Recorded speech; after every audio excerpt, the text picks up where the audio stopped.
Amém, glória a Deus. Graça e paz a todos. Que alegria podermos cultuar ao nosso Deus juntos. Te convido a orar juntamente conosco.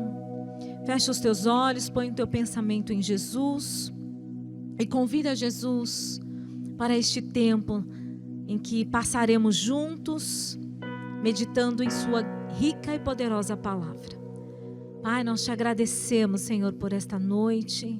Louvamos o teu nome, porque como igreja podemos estar conectados agora, em um só Espírito. Pai, louvando o teu nome, exaltando o teu nome. Senhor, clamamos para que a tua presença invada as nossas casas. Te damos liberdade, Espírito Santo, para que a tua presença invada o nosso coração. Nos encha, Senhor. Nos encha, Senhor. Que teu Espírito Santo, Senhor, nos faça transbordar por mais de ti, mais em tua presença. Que o teu Espírito Santo venha em nosso lar. Que o teu Espírito Santo inunde o ambiente aqui onde nós estamos. Pai, que o teu Espírito Santo seja aquele a nos guiar, a nos conduzir em todas as coisas. Que a tua palavra venha com força e poder. Pai, querido, ó Deus amado, para ministrar os nossos corações, nos libertando um pouco mais, curando-nos um pouco mais, nos direcionando, Pai, rumo àquilo que o Senhor tem para nós, rumo ao nosso propósito de vida. Senhor, que a tua palavra nos traga clareza dos teus planos para nós como igreja, do teu propósito para nós como família, como pessoas. Pai, que a tua palavra, Senhor, Pai querido, ó Deus amado, ela nos leve ao lugar aonde o Senhor quer que estejamos. Por favor, nós te pedimos isso. Espírito Santo, permaneça aqui, recebe o nosso louvor, recebe a nossa adoração, recebe os nossos cânticos espirituais, recebe, Senhor, tudo o que faremos aqui é para a glória do teu nome, Jesus. Graças te damos, permanece conosco, em nome de Jesus, amém e amém, Jesus. Vamos adorá-lo, aleluias.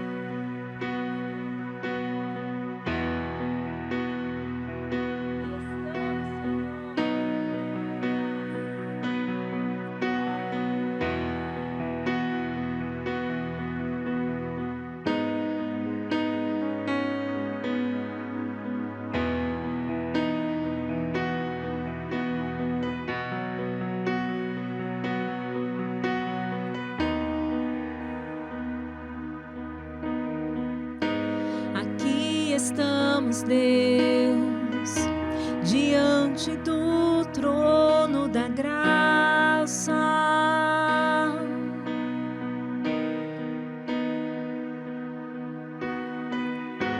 Aqui estamos, Deus, perante tua misericórdia.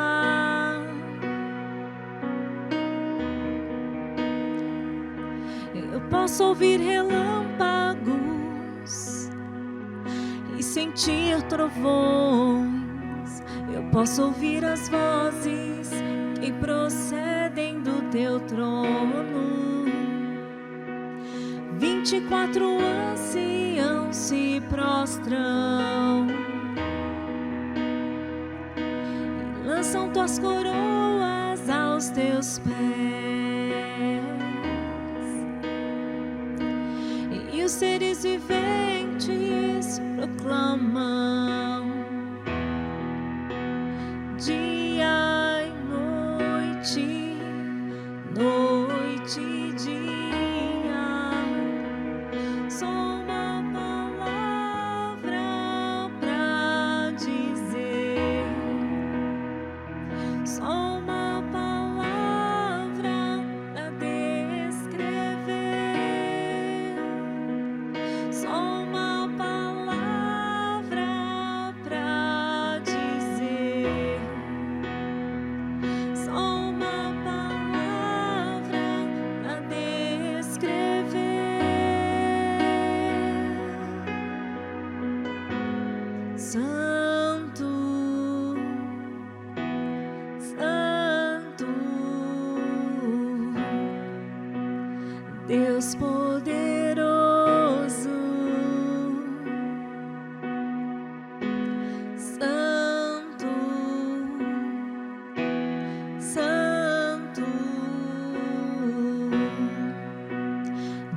Deus poderoso, Santo, Santo, Deus poderoso,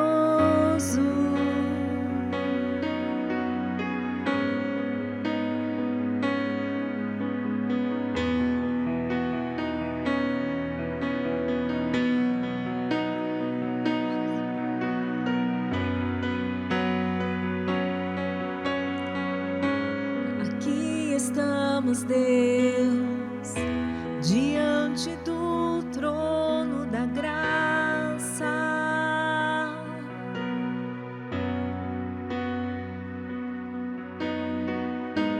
Aqui estamos, Deus, perante tua misericórdia.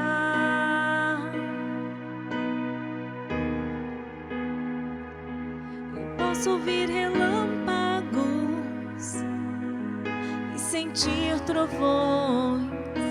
Eu posso ouvir as vozes que procedem do teu trono. 24 anciãos se prostram e lançam tuas coroas aos teus pés, e os seres viventes proclamam dia e noite, noite e dia, só uma palavra pra dizer, só uma palavra pra descrever, só uma palavra pra dizer, só uma palavra pra descrever.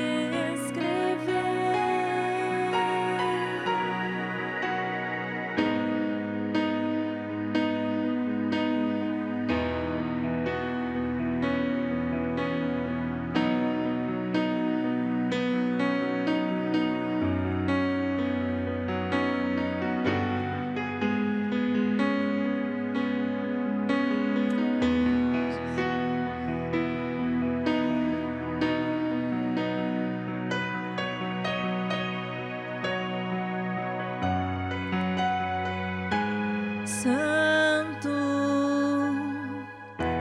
Santo, Deus poderoso, Santo, Santo, Deus poderoso, só tu és santo. Santo, Santo, Deus poderoso, Santo, Santo, Deus poderoso.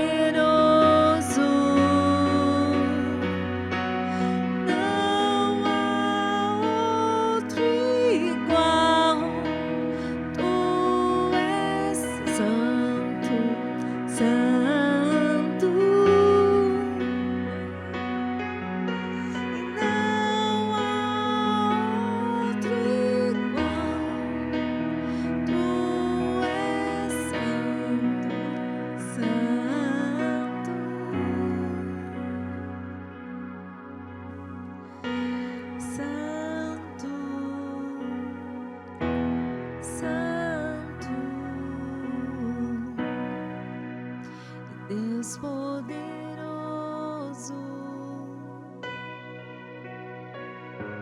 Santo, Santo, Deus poderoso.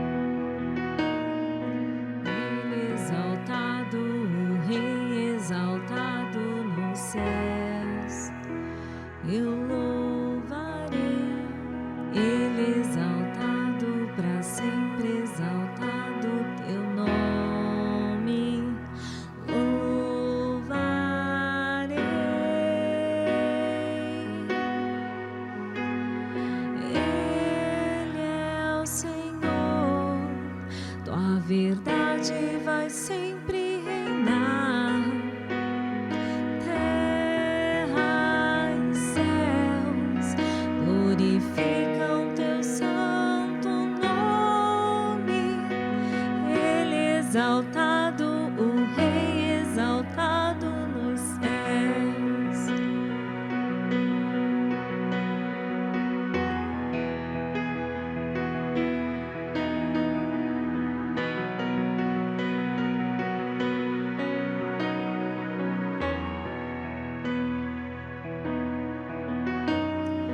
Ele exaltado, o Rei exaltado nos céus. Eu louvarei, Ele exaltado, para sempre exaltado teu nome. Louvarei.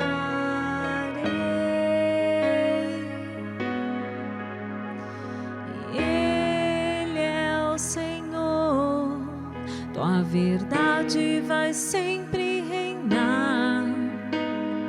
Terra e céus glorificam teu santo nome. Ele exaltado, o Rei exaltado nos céus. Ele é o Senhor, tua verdade vai sempre reinar. Terra e céus glorificam teu santo nome. Ele exaltado, o Rei exaltado nos céus. Ele exaltado, o Rei exaltado nos céus. Ele exaltado, o Rei exaltado nos céus.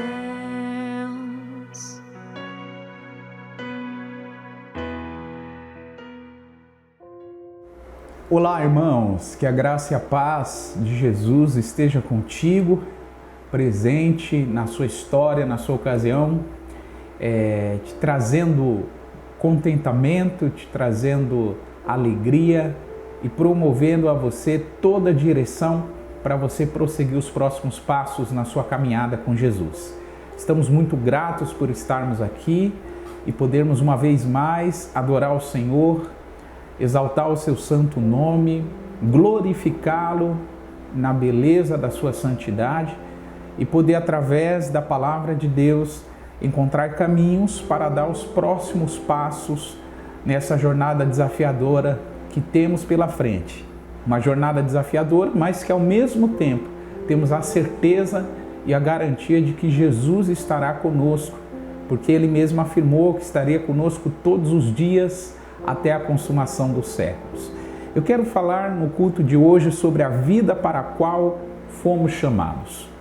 Você já parou para pensar que todas as vezes que na Bíblia um personagem ele é desafiado a dar o seu próximo passo, esse próximo passo tem um objetivo? E que objetivo Deus tem ao propor o próximo passo para os personagens bíblicos? O grande desafio é que essa pessoa chegue, atinja, alcance o destino para o qual ela foi criada. E conosco não é diferente. Os próximos passos que damos é uma garantia de que estamos indo na direção do destino para o qual fomos criados. A palavra de Deus em Romanos 1, do 18 ao 20, diz o seguinte: porque do céu se manifesta a ira de Deus sobre toda a impiedade e injustiça dos homens, que detêm a verdade em injustiça. Porquanto, o que de Deus se pode conhecer, nele se manifesta, porque Deus lhe manifestou. Porque as suas coisas invisíveis, desde a criação do mundo, tanto o seu eterno poder como a sua divindade, se entendem e claramente se veem pelas coisas que foram criadas, para que eles fiquem inexcusáveis ou indesculpáveis. O que Paulo vai abordar aqui no capítulo 1 de Romanos é uma descrição clara, nítida, incontestável de que Deus, o Senhor, sempre se manifesta de forma o homem, de forma o ser humano entendê-lo, compreendê-lo, discerni-lo e ter a opção de escolher andar nos seus caminhos. O que Paulo nos ensina aqui é que seja as coisas invisíveis, seja o poder de Deus, seja a sua divindade, são manifestadas pelas coisas criadas, pela natureza, pela existência humana, pelos seres vivos, enfim, todo o universo testemunha da criação e testemunha da existência de um Deus que está convidando a sua criação a ir para os próximos passos. Então, nós servimos um Deus vivo que se manifesta. Só que veja, o Deus vivo que nós servimos, ele se manifesta de forma viva, ativa e dinâmica. O que Paulo está mostrando para nós no capítulo 1, 18, versos 18 a 20 é exatamente isso. Deus se manifesta de forma ativa, viva e dinâmica. Deus se dá a conhecer, Deus se revela. E ele se revelando, ele também revela a sua ira. E a ira, ela acontece, ela se manifesta, segundo Paulo, por causa da impiedade e da injustiça humana. Por que Deus derrama o cálice da sua ira? Porque a injustiça, porque a impiedade humana atinge um patamar que Deus não pode ficar indiferente. Deus precisa se manifestar. Então, Paulo deixa isso muito claro em Romanos 1. E o grande motivo dessa ira de Deus se manifestar é porque os homens retêm a verdade. Em outras palavras, os homens ocultam a verdade. Paulo está afirmando que pela verdade ser ocultada, pelos homens camuflarem, esconderem, reterem a verdade, a injustiça humana atrai essa ira de Deus que é manifestada. E como solução, o que Deus faz? Deus, ele se revela, Deus, ele se manifesta, ou seja, para que essa ira não atinja o seu ápice, de forma a ser derramada sobre a raça humana, Deus se manifesta nas coisas criadas, Deus se manifesta na grandeza e na excelência do universo, Deus se manifesta na existência humana, de alguma maneira, para que o homem, de alguma forma, de alguma maneira, entenda que esse Deus está se revelando, dando a ele a oportunidade de se arrepender. Agora, é importante observar que essa manifestação de Deus, conforme Paulo escreveu aqui em Romanos 1, ela é vista, ela é percebida através dos atributos de Deus, através do eterno poder de Deus e através da sua divindade, manifesta nas coisas que foram criadas. E a parte final do capítulo 1 de Romanos diz que o grande objetivo de Deus fazer isso é para que os seres humanos não tenham desculpas, ou seja, eles fiquem indesculpáveis, dependendo da versão da sua Bíblia, inexcusáveis. Pensa assim comigo, o Deus Criador, o Deus Senhor dos céus e da terra, ele manifesta o seu poder, ele manifesta a sua graça, ele manifesta a sua misericórdia, ele manifesta o seu amor. Mas ao mesmo tempo, o ser humano ignora tudo isso. E uma vez que ignorou tudo isso, o que Deus vai fazer? Deus vai dar sinais e evidências que na realidade são oportunidades do ser humano se arrepender e se voltar para Deus. Só que como não há um arrependimento, como não há uma disposição de interagir, o que a Bíblia vai mostrar? Que Deus cria caminhos e oportunidades de modo que o ser humano, no grande dia do acerto de contas, ele fique indesculpável, ou seja, ele não tenha desculpa, ele não tenha argumentos para dizer que Deus não se revelou, que ele não percebeu o amor de Deus, que ele não conheceu o Evangelho de Jesus. Então, o Paulo está mostrando que Deus está construindo um entendimento para que o ser humano fique completamente indesculpável. O que devemos então fazer para viver a vida que Deus planejou para nós? Essa é a pergunta. Esse texto de Romanos 1, na realidade, irmãos, é um grande convite para nós fazermos essa pergunta-chave. Que pergunta-chave é? O que nós devemos fazer para viver a vida que Deus planejou para nós? E uma das formas de vivermos essa vida é encarar as perguntas que a gente insiste em evitar. Pensa comigo, muitas pessoas sabem que elas precisam rever algumas coisas na sua vida. Muitas pessoas sabem que elas precisam se reposicionar. Elas precisam mudar a forma de pensar. Como disse Paulo em Romanos, elas precisam experimentar uma renovação de mente. Mas muitas vezes também essas pessoas evitam isso. E por que elas evitam? Porque sabe que este trabalho de mudar de mente, esse trabalho de alterar hábitos, de mudar estilo de vida, de abandonar a procrastinação, ou seja, o adiamento das decisões, isto vai gerar um desconforto, vai gerar um choque de realidade. Então, uma das formas de nós vivermos o que Deus planejou para nós é encarando as perguntas que a gente insiste em evitar. A questão não é apenas fazer as perguntas, a questão é fazer as perguntas certas que realmente vão chocar com a nossa realidade, mas ao mesmo tempo vão apresentar respostas que nos desafiarão a viver o que Deus tem para nós. Existem perguntas que a gente não quer fazer, porque nós sabemos que as respostas vão revelar questões as quais não estamos dispostos a lidar. É muito comum na existência humana, por medo de encarar realidades, por medo de chocar com as realidades, as pessoas evitarem determinados assuntos. Por exemplo, pessoas que têm dificuldades financeiras, algumas pessoas preferem continuar, insistir em viver um estilo de vida financeira completamente adoecido, do que fazer perguntas chaves. Por exemplo, eu preciso comprar isso? Eu preciso ter um gasto com isso? Veja, nós estamos na semana da Black Friday.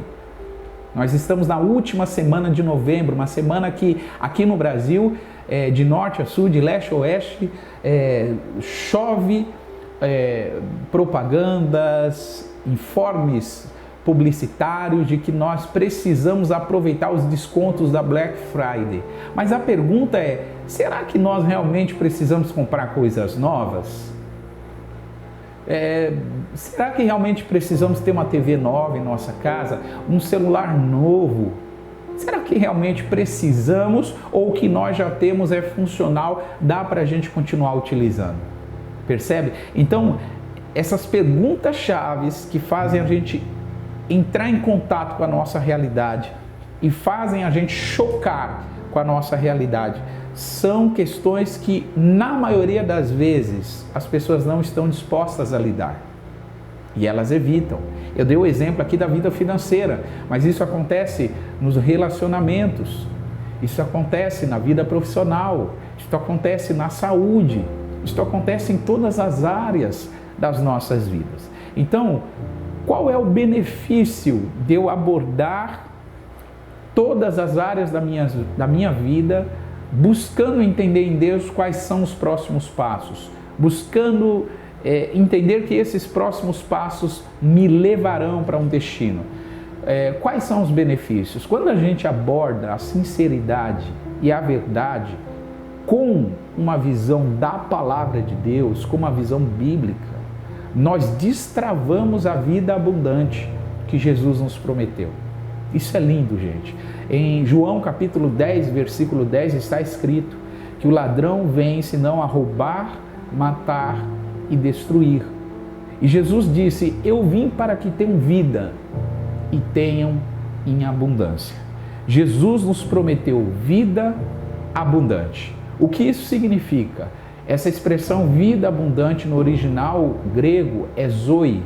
A vida abundante é uma vida plena, é uma vida próspera é uma vida transbordante em todos os aspectos. Veja bem, não é só em alguns aspectos.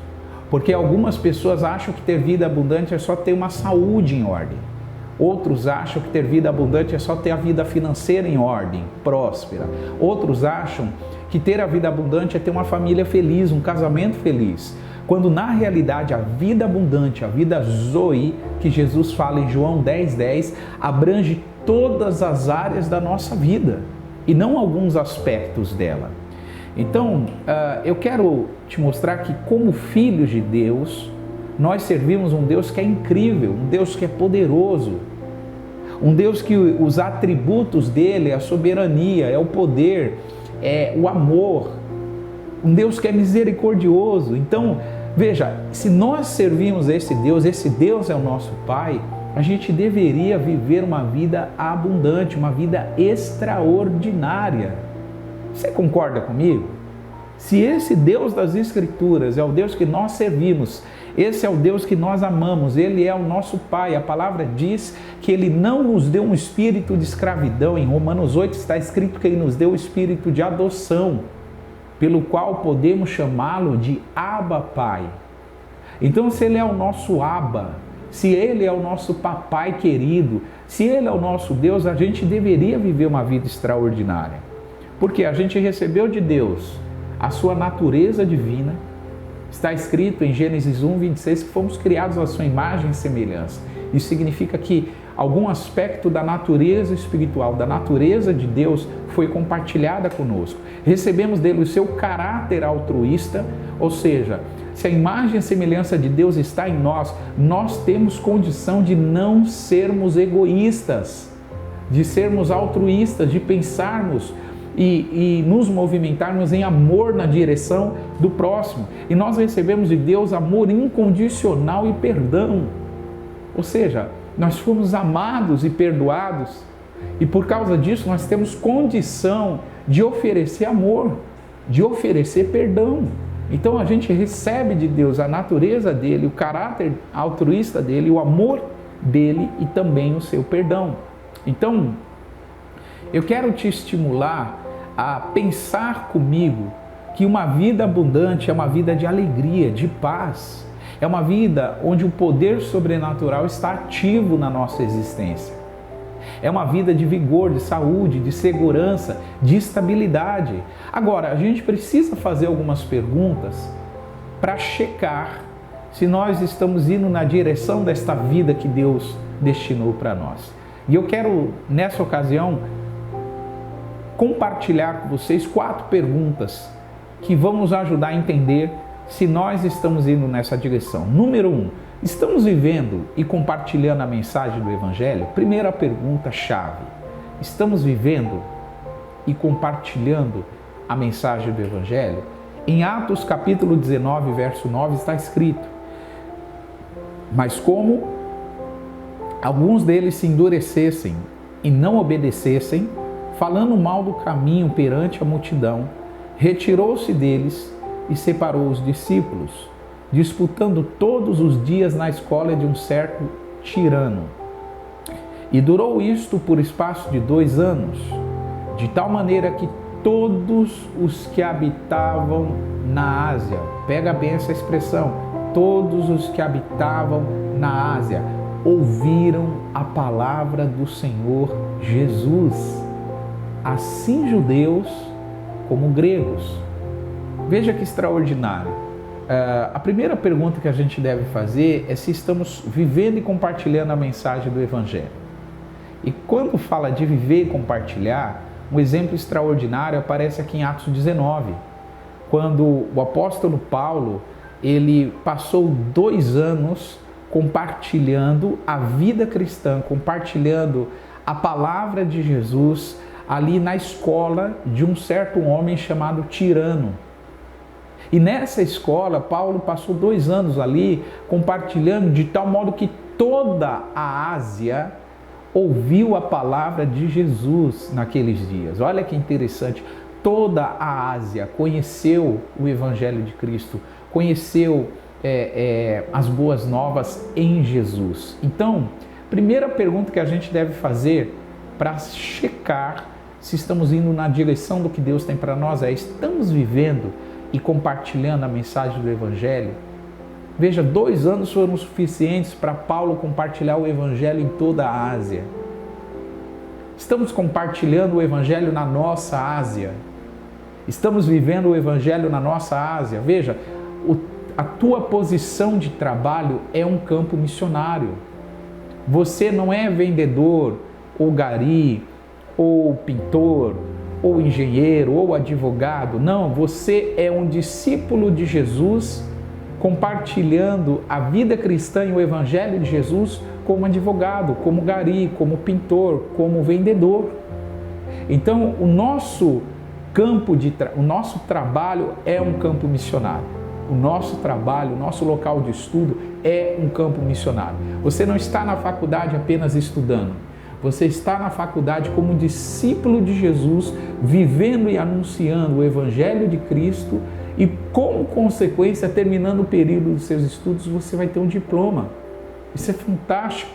Esse entendimento ajuda a nos reposicionar em relação a viver e compartilhar o Evangelho. Então, a primeira pergunta-chave é: estamos vivendo e compartilhando o Evangelho de Jesus? Segunda pergunta-chave: como temos sido conhecidos pela nossa sociedade? Como a nossa sociedade nos conhece? Ainda em Atos, capítulo 17, verso 6, está escrito: e não os achando, trouxeram Jason e alguns irmãos à presença dos magistrados da cidade, clamando: estes que têm alvoroçado o mundo chegaram também aqui. Veja, Jason e outros irmãos, eles foram trazidos às autoridades da cidade com uma queixa.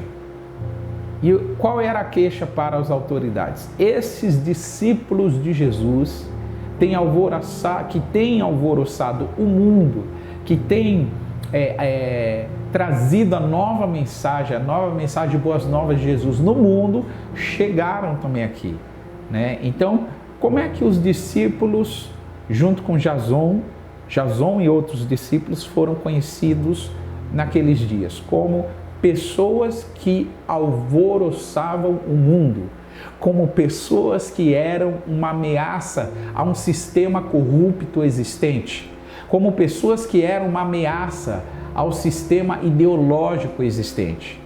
Então, irmãos, veja, nós vivemos dias em que discípulos de Jesus, eles são uma ameaça a um sistema corrupto existente. Eles são reconhecidos como alvoroçadores, como pessoas que alvoroçam sistemas existentes. Ou seja, nós somos a resistência. Nós somos a contracorrente a uma corrente do mundo que vem contra nós. Nós somos a resistência, e não no sentido ideológico, revolucionário da palavra. Não, essa palavra tem sido aplicada mal nesse sentido, estimulando as pessoas a serem reacionárias. Não, nós não somos anarquistas. Não, nós não somos contra o governo, pelo contrário. A palavra de Deus diz que os discípulos de Jesus são sujeitos, são submissos ao governo. Agora, nós fazemos uma crítica a todo modelo de governo corrupto, iníquo, seja ele de esquerda, seja ele de direita, seja ele corporativo, privado, ou seja ele público. Nós somos críticos de um sistema corrupto, pagão. Assim como os discípulos em Atos 17 foram reconhecidos por alvoroçar o mundo, ou seja, irem contra um sistema predominante, os discípulos de Jesus também são conhecidos assim. Então, a pergunta que a gente deve fazer, a segunda pergunta que devemos fazer para saber se estamos no trilho de ir na direção, de cumprirmos e vivermos a vida a qual o Senhor planejou que vivêssemos, como a gente tem sido conhecido na nossa sociedade, como a nossa sociedade nos conhece. Terceira pergunta que eu quero compartilhar com você é: estamos vivendo na nossa geração como Jesus viveu? Como estamos vivendo na nossa geração, na nossa sociedade, nos nossos dias? Em 1 João 2 e verso 6 está escrito: Aquele que diz estar nele também deve andar como ele andou. O apóstolo João tinha um entendimento e um discernimento muito claro que todos os que andam com Jesus devem viver um modelo, o estilo de vida que Jesus viveu. Veja, quando Jesus em Mateus 16 diz que aquele que quiser vir após mim, renuncie-se a si mesmo, tome a sua cruz e siga-me. Jesus quis dizer que o estilo de vida de um seguidor, de um discípulo, de alguém que anda com Jesus mais próximo, é um estilo de vida que abandona o seu modelo de viver e passa a viver como Jesus também viveu. Então a questão é, como Jesus viveu, nós também devemos viver. Essa é uma maneira de viver e todo o propósito, todo o chamado, todo o objetivo da vida que Deus reservou para nós. Então aquela pergunta clássica, em meu lugar o que Jesus faria? Inclusive eu estou lendo um livro, Em Meus Passos, o que faria Jesus? Um clássico da literatura cristã que conta a história de uma cidade do interior, agora não me lembro se dos Estados Unidos ou da Inglaterra, onde um pastor, num culto de domingo, na sua congregação, recebe um andarilho, um morador de rua, que antes de terminar o culto, ele faz questionamentos muito práticos dentro da mensagem cristã, do estilo de vida cristã, para aquela congregação. E de repente aquele homem desmaia e toda a igreja se mobiliza para ajudar aquele homem, mas aquele homem vai a óbito. E depois de alguns dias, aquele homem foi usado por Deus, aquela circunstância foi usada por Deus para movimentar toda aquela cidade do interior. E o pastor lança um desafio, que durante o espaço de um ano, ele, aquela comunidade de fé, deveria, para cada decisão que eles tomassem, perguntar, em meu lugar, o que faria Jesus? Em meu lugar, qual seria a decisão de Jesus? E eles fazem isso durante o espaço de um ano, e é impressionante porque semana após semana eles se reúnem para compartilhar as experiências, e eles ficam empolgados, entusiasmados, felizes com o que Jesus vai fazendo semana após semana, pelo simples fato daquela comunidade de fé aceitar o desafio de tomar decisões pensando como Jesus tomaria se estivesse no lugar deles. Apesar das consequências, eles decidiram seguir neste caminho. Então, o que é viver na nossa geração como Jesus viveu? É fazer esta clássica pergunta. Em seu lugar, dona de casa, em seu lugar, mãe de família, se faltasse a comida para o seu filho, se Jesus estivesse em seu lugar, o que ele faria? Em seu lugar, você que gera renda, você que é autônomo, vendo o fechamento, da oportunidade de gerar renda ou a diminuição da sua renda, em seu lugar, o que faria Jesus? Em seu lugar, pai de família que perdeu o emprego e vê os seus filhos pedindo comida, vê os seus filhos pedindo alimento e não tem condição, não tem dinheiro, acabou o dinheiro, a conta de luz está atrasada. Em seu lugar, o que Jesus faria? Então, essas perguntas chaves precisam acompanhar nossa trajetória, porque somente assim nós vamos chocar a nossa realidade e entrar em contato com aquilo que Deus tem para cada um de nós.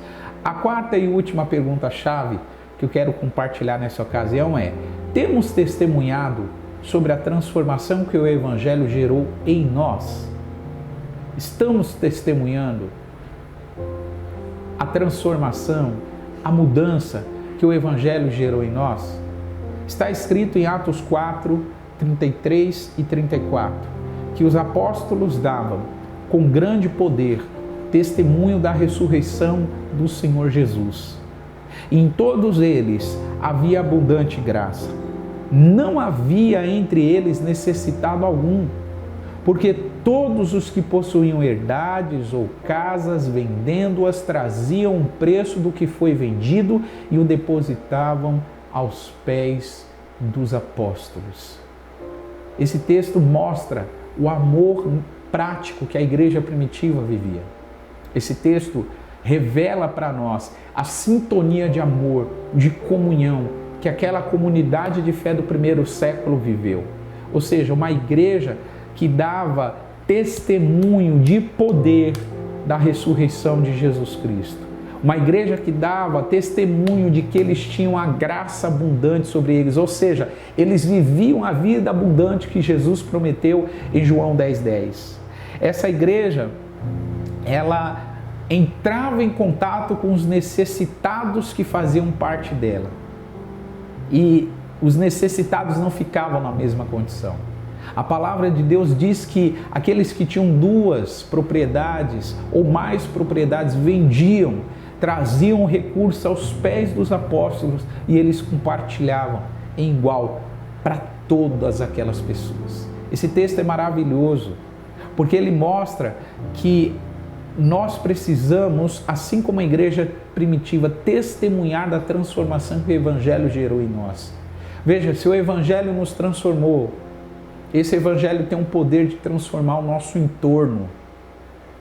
Não deve haver no nosso entorno pessoas famintas, pessoas em necessidade, pessoas carentes, pessoas que estão numa situação de risco, sem a segurança alimentar, filhos que estão passando fome, mães desesperadas em casa. No nosso entorno, essa é a palavra de Deus. Pensa comigo o impacto que teria e a transformação que o Brasil viveria se cada cristão se preocupasse com a pessoa que está do seu lado direito ou do seu lado esquerdo.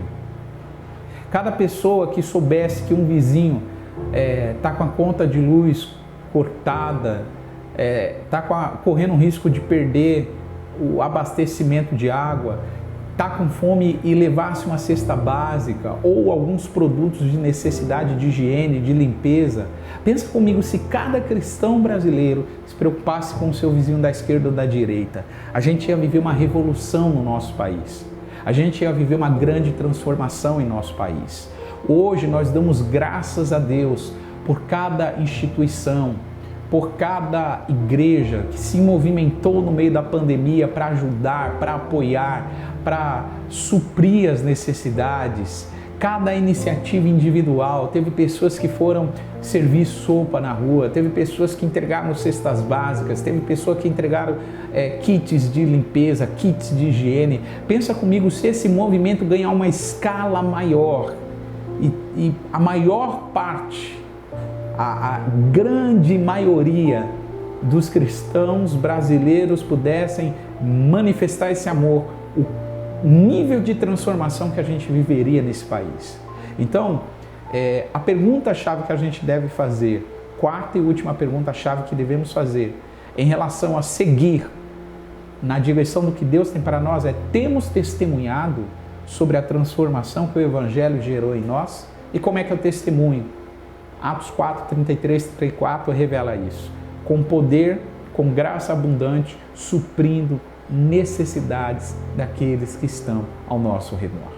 Eu quero terminar mostrando a vocês que dentro dessa ideia de seguir a direção, seguir e viver a vida a qual Deus planejou que vivêssemos, só é possível se a gente ouve a palavra e vive de acordo com ela. Ouve o Evangelho e experimenta esse Evangelho na prática, colocando ele em prática no nosso dia a dia, na nossa rotina. Porque se ouvimos a palavra de Deus e falhamos em agir, nós nos enganamos a nós mesmos. É isso que está escrito em Tiago 1:22. E sede cumpridores da palavra e não apenas ouvintes, enganando-vos a vós mesmos. Ou seja, se esse Evangelho eu apenas falo sobre ele e eu não pratico ele, eu estou me enganando. Veja, o Evangelho, ele precisa ser falado e compartilhado, mas ele precisa também ser vivido na prática. Que hábitos que a gente ainda carrega, que está impedindo a gente a viver uma verdadeira transformação? E a pergunta é, quais são os hábitos que estamos dispostos a mudar para viver essa verdadeira transformação? Eu quero orar com você hoje quero pedir ao bom Deus que esta palavra, que este ensinamento, ele traga vida, disposição e revelação a você, para que você entenda caminhos que devem e podem ser trilhados a fim de viver uma genuína e poderosa transformação. Vamos orar. Pai, obrigado por essa ocasião. Nós louvamos o Teu santo e poderoso nome porque Tu és bom, Senhor. Obrigado por esta palavra que nos encoraja, que nos cura, nos restaura, mas também nos desafia a sermos discípulos melhores. Senhor, eu te peço para cada pessoa que humildemente vai à sua presença nessa ocasião, pedindo, clamando, suplicando por condições de praticar a palavra. Pessoas, ó meu Deus, que entendem que o Evangelho não é só conhecimento, mas que o Evangelho é prática. Pessoas que não querem apenas conhecer o Evangelho, mas querem viver o poder transformador, querem destravar a vida abundante, Jesus, que o Senhor mesmo prometeu para nós. Pai, eu te peço que a cada pessoa que nos acompanha nessa transmissão sejam tocados, sejam renovados em mente, encontrem disposição para praticar a Tua palavra e viver uma legítima, poderosa transformação. Pai, que eles possam viver uma revolução sobrenatural nas suas vidas, nos seus relacionamentos, na sua história, em todos os âmbitos da sua existência, Senhor.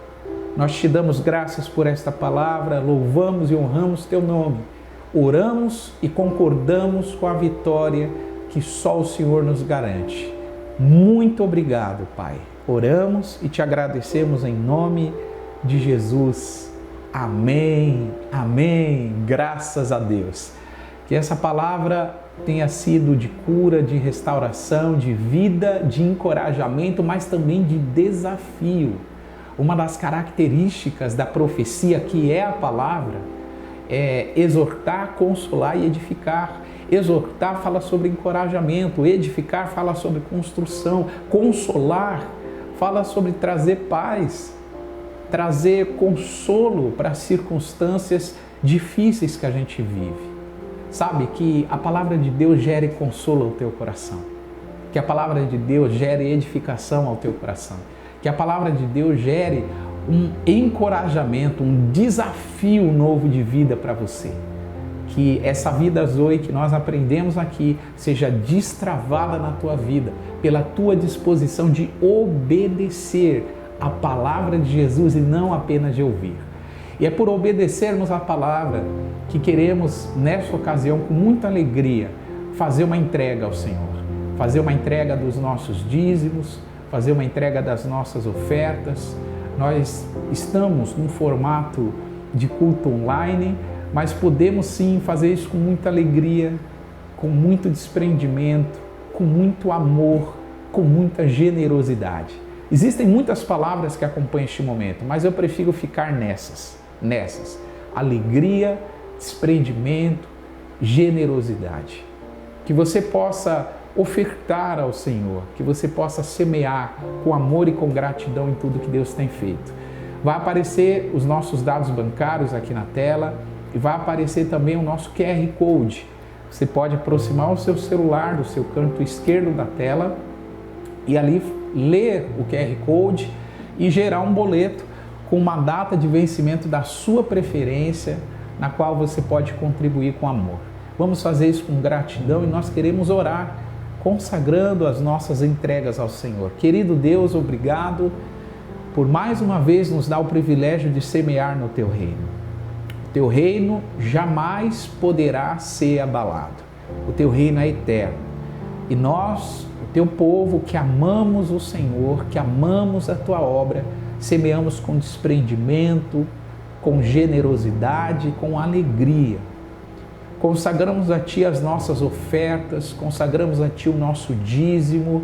Senhor, que haja multiplicação e como nós aprendemos nesta noite, que a vida Zoe, a vida abundante, seja destravada também na vida financeira do Seu povo. que a vida financeira do teu povo experimente abundância, transbordar, experimente multiplicação, experimente colheitas abundantes, Senhor. Muito obrigado por toda a provisão que tem chegado aos nossos celeiros. Muito obrigado por toda a força, por toda a saúde que o Senhor tem nos dado para o trabalho. Nós consagramos a Ti essas entregas e fazemos isto em nome de Jesus. Amém. Vamos ofertar ao Senhor com muita alegria. Enquanto isso, mais uma canção.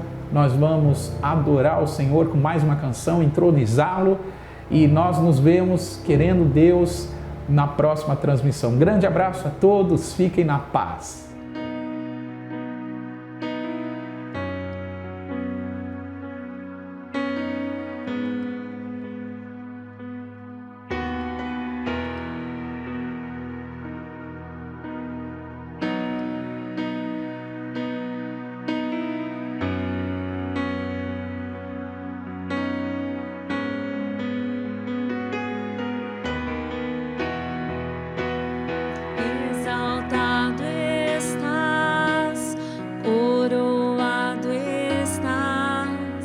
Digno de toda glória, digno de toda honra, exaltado estás, coroado estás, digno de toda glória, digno de toda honra, Cristo Jesus.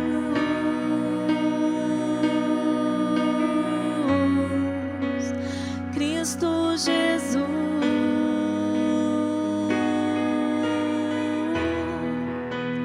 Cristo Jesus,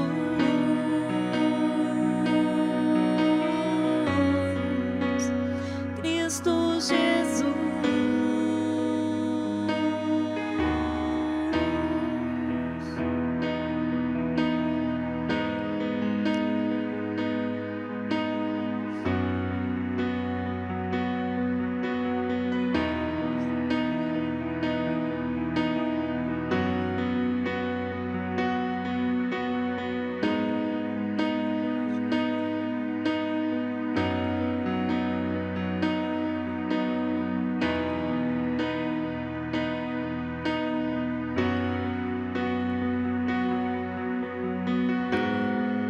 Imolado foi, Cordeiro de Deus, ressuscitastes com glória e poder, Rei vencedor,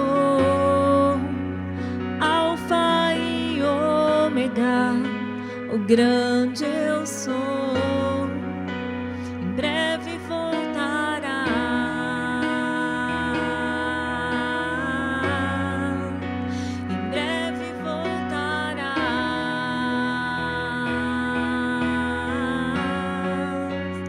Exaltado estás, coroado estás, digno de toda glória, digno de toda honra.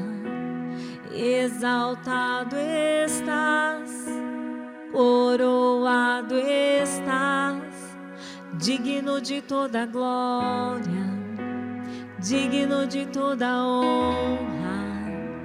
Cristo Jesus,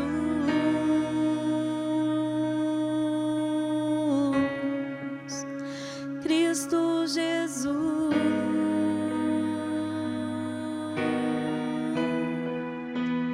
Cristo Jesus,